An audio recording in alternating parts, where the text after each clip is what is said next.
The distress signal echoed across the void, a desperate cry from a species on the brink of annihilation. The Ortal had no weapons strong enough to fight back, no fleets to stand against the coming storm. Their cities burned under the merciless assault of the Zorth Dominion, their last defenses crumbling like sand beneath a tidal wave. In their desperation, they broadcasted a single message. To any who hear us, we beg for aid. We are the Ortal. We are dying. The galaxy listened and did nothing. The Galactic Council convened, debated, and reached a predictable conclusion. Intervention was too dangerous. The Zorth were too powerful. The Ortal were already lost. Some suggested surrender. Others remained silent, unwilling to risk their own standing for a species deemed too weak to defend itself. As the Ortal homeworld fell into chaos, Saren, the last surviving diplomat of their shattered government, pleaded for help. His voice trembled. His words weighed with the finality of extinction. He had no more political leverage, no resources to offer, only a desperate hope that anyone would answer. And then a voice responded. Cold, direct, terrifying in its certainty. We hear you, Ortal. Hold the line. Reinforcements inbound. For the first time in galactic history, the Deathworlders had spoken. Silence fell over the Galactic Council. Species that had ruled the stars for centuries exchanged uneasy glances. Humanity, isolated, enigmatic, and feared, had broken its silence. The Ortal knew little of them, only what the others whispered in cautionary tales. They were a species born from fire and chaos, a race that thrived in conditions lethal to all others. Their world was a crucible of unrelenting death, shaping them into something the galaxy barely understood. Where others sought peace, humans mastered war. The message was brief. No negotiations, no demands, just a promise. And when humanity made a promise, they delivered. The Zorth Dominion barely noticed the Ortal's desperate transmission. To them, the battle was already won. They had seen this pattern before. Weak species crumbling under superior might, their civilizations wiped clean from existence. Resistance was meaningless. The Ortal would die, as all others had before them. But then, their long-range sensors detected something impossible. A fleet, massive, black-armored warships, emerging from the void like specters of death. They didn't follow standard formation protocols. Their drive signatures were erratic, their energy readings fluctuating in ways that made no sense. But their numbers were undeniable. This was no desperate last stand. This was an execution force. Admiral Elias Grayson watched from the bridge of the Vindicator, his expression unreadable as the Ortal homeworld filled his display. Smoke choked at skies. The planetary defense grid flickered with failing energy. The Zorth fleet loomed over it like vultures over carrion, their ships already positioned to erase the final strongholds. He had seen this before. The arrogance of empires that thought their power made them untouchable. The casual cruelty of those who believed strength alone gave them dominion over the weak. Humanity did not share that belief. Tactical assessment, he ordered. A voice, cold and mechanical, responded instantly. Zorth Dominion fleet consists of 27 capital ships, 112 support vessels, and 6 planetary siege platforms. Estimated civilian casualties on Ortal homeworld exceed 90 million. Enemy fleet at full readiness. Strategic probability of diplomatic resolution, 0%. Grayson didn't hesitate. Mark all hostiles. Prepare for full engagement. The bridge crew moved with mechanical precision. They didn't need speeches. They didn't need motivation. The moment humanity answered the Ortal's call, this war had only one possible outcome. The Ortal received a final transmission. Short, absolute. Stay low. We will handle the rest. And with that, the Deathworlders unleashed hell. The Ortal watched in stunned silence as a human fleet emerged from the void, a formation of black armored warships moving with eerie precision. Their hulls reflected no light, their drive signatures barely registering on conventional sensors. They weren't just arriving, they were hunting. Saren stood in the crumbling Ortal command center, his trembling hands gripping the console. He had never seen a Deathworlder warship before. Few had. Even the Galactic Council had only glimpsed them in carefully controlled diplomatic encounters.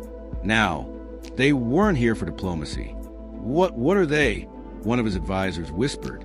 Saren had no answer, but the Zorth Dominion did. The moment the human fleet arrived, Zorth command channels erupted in frantic chatter.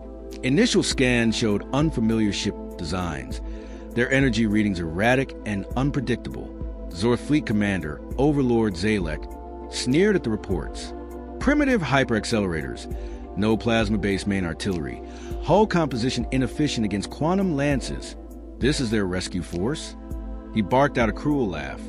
How disappointing. The Zorth had crushed dozens of civilizations, fought wars against fleets far larger than this. They were an empire built on military conquest, and to them, humanity was nothing more than an anomaly, another species that had somehow survived too long. Zalek opened a direct transmission to the human flagship, broadcasting his message on an open frequency. His voice carried the weight of a conqueror addressing an insect. Humans, your interference is meaningless. The Ortal are dead whether today or tomorrow. If you value your survival, turn back now. Your species is unknown to us, but you are not beyond extinction. The reply came instantly. A single sentence, devoid of emotion. We are Deathworlders. You should have killed us first. Then the humans fired. The Zorth expected a standard battle. Long-range artillery exchanges, tactical formations, calculated engagements. But the Deathworlders did not fight wars like the rest of the galaxy. They did not engage an enemy. They eradicated them. Without warning, the Vindicator's main rail cannons ignited, launching hyperdense slugs at near-relativistic speeds. The first Zorth battleship, Sovereign Wrath, never had time to react. The projectile punched through its shields as if they weren't there, tearing through its entire length before detonating inside the reactor core. The ship didn't explode. It shattered, fragments spiraling into nearby vessels with the force of uncontrolled missiles. Panic spread through the Zorth ranks. This wasn't possible. Their ships were designed to withstand energy-based weapons, plasma bombardments, traditional fleet engagements. But this was something else. The second wave struck before the Zorth could reposition. Human strike cruisers, smaller and faster than their behemoth battleships, launched drone swarms, autonomous hunter-killers that moved too fast for Zorth targeting systems. The drones didn't aim for critical systems. They didn't try to disable. They ripped open hulls, slicing through armor plating like knives through flesh. Entire corridors were vented into space before the crews even knew they were under attack. On the command deck of the Doom Herald, Overlord Zalek clenched his mandibles, his claws digging into the metal railing. This isn't possible, he growled. His tactical officers scrambled for solutions, but none existed. The Zorth fleet was built for domination, not survival. Every encounter they had fought was one where their enemies were already broken before the first shot was fired. They had no protocol for this. On the ground, the Ortal forces, what remained of them, watched in awe. Explosions lit up the sky, not from their cities being bombed, but from Zorth warships falling apart. They're winning. One of the Ortal generals whispered in disbelief. No, they weren't just winning. They were annihilating. Saren barely had time to process what was happening before another transmission came through from the humans. Admiral Grayson's voice was calm, as if he were reading off a routine report. Planetary siege weapons are being neutralized. Civilian sectors remain primary concern. Zorth command structure identified. Prepare for ground deployment. Ground deployment? Saren's eyes widened. The humans weren't stopping at the fleet. They were coming down here. Overlord Zalek, watching his fleet die in real time, made a final, desperate decision. All forces withdraw. Get us out of here.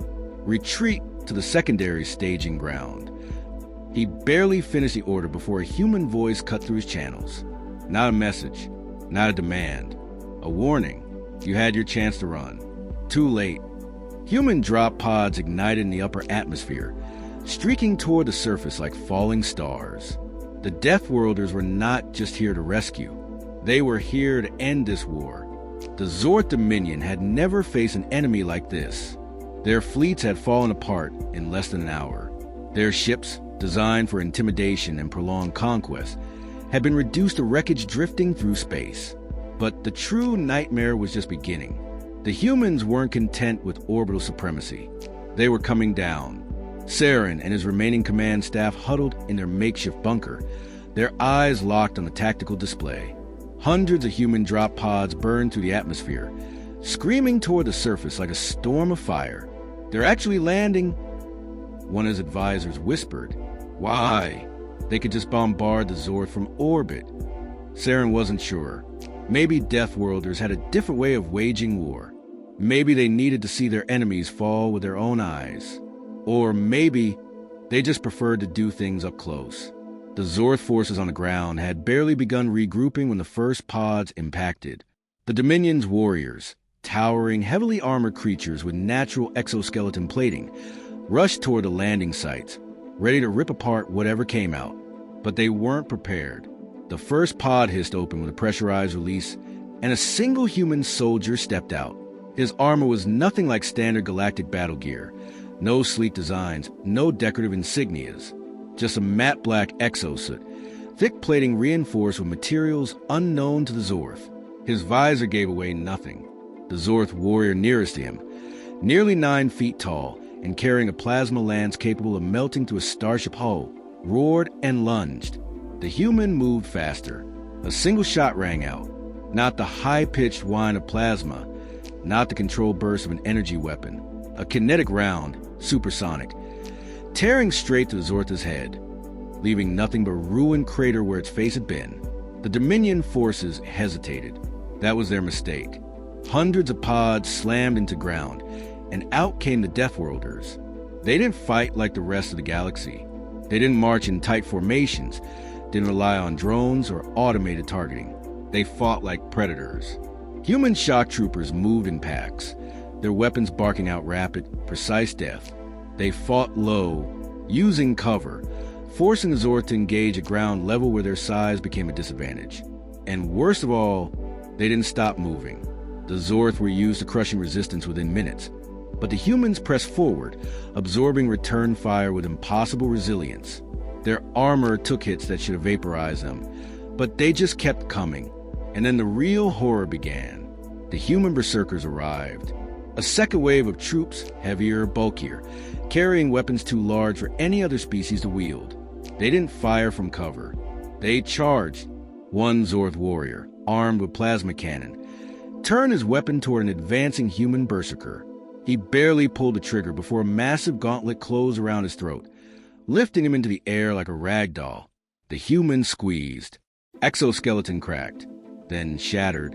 Blood poured onto the battlefield as the berserker tore the Zorth apart with his bare hands. Saren had seen war before, but this was something else. The humans weren't just fighting to win. They were fighting to erase the Zorth from this planet. The Dominion forces, panicked and breaking, attempted a retreat. It didn't matter. The humans were already ahead of them, cutting off escape routes, using tactics no one else dared to employ. And then the final blow landed. Human artillery, long-range but kinetic, unleashed its payload. No energy shields could stop it. Massive tungsten rods, fired from orbit, crashed into Zorth's strongholds with the force of meteor impacts. Entire regiments ceased to exist in an instant. Overlord Zalek, watching from the last functional Zorth command post, realized the truth too late. They had never been fighting a war. They had been sentenced to extermination. And the Deathworlders never left their work unfinished. The battlefield was silent. Not the silence of peace, but the silence that followed absolute annihilation. The Zorth, once conquerors, had been reduced to nothing more than broken bodies and smoldering wreckage. What few survivors remained were either too wounded to fight or too terrified to move. The humans had done what no other species had ever dared. They hadn't just defeated the Zorth. They had erased their entire military presence from the Ortal homeworld. Saren stood in the ruins of the command bunker, his mind struggling to comprehend what he had witnessed. The battle had lasted mere hours.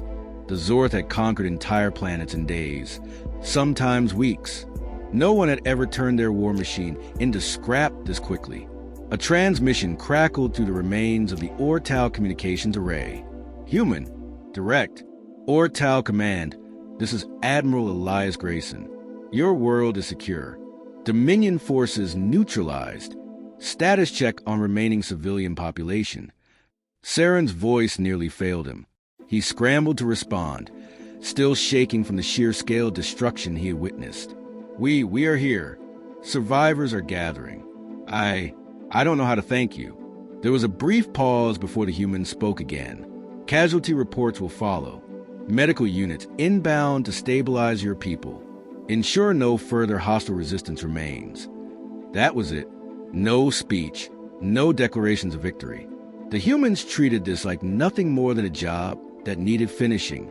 Saren gathered himself and asked a question that had been weighing on him since the first shot had been fired. Why?